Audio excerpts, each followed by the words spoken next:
apa ciri-ciri atau tanda-tanda rahmat Allah dicabut? Karena ketika rahmat Allah dicabut bisa berupa kesenangan atau musibah. Jadi bagaimana kita memastikan bahwa rahmat Allah itu dicabut? Jazakallah khairan. Masya Allah. Bagus pertanyaan ini.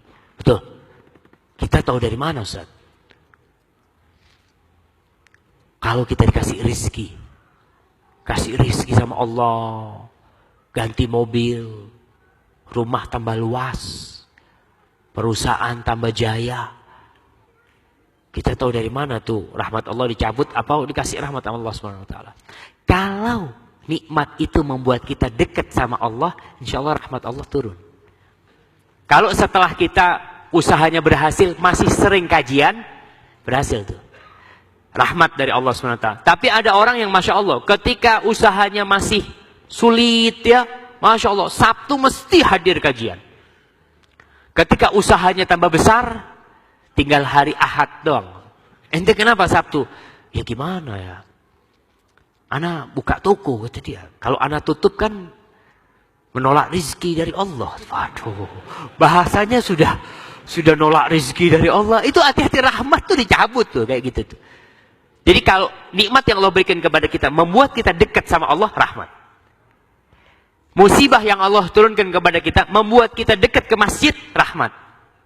Tapi kalau menyebabkan kita dapat musibah, kita lebih sering ke kafe daripada ke masjid, itu dicabut rahmat Allah dari kita.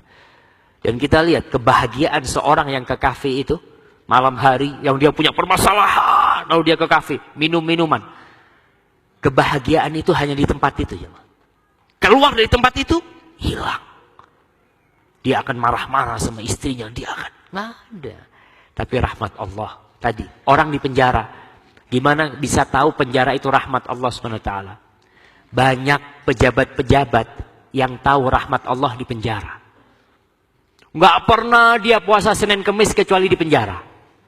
Berarti kan rahmat. Ente alhamdulillah ente gitu. Iya, kalau dari dulu masuk penjara kan lebih banyak pahalanya itu kan. Betul, ada yang di penjara cuma setahun mama gitu kan. Tapi dia kenal Allah di penjara aja mah. Antum bisa bayangkan mereka itu sholat malam ya, Masya Allah, ngaji. Ketika jadi pejabat 5 tahun, 7 tahun, nggak pernah dia pegang Al-Quranul Karim. Berarti rahmat buat kau penjara itu. Nah, tapi kalau dia di penjara masih sering kabur dari penjara, oh itu bahaya.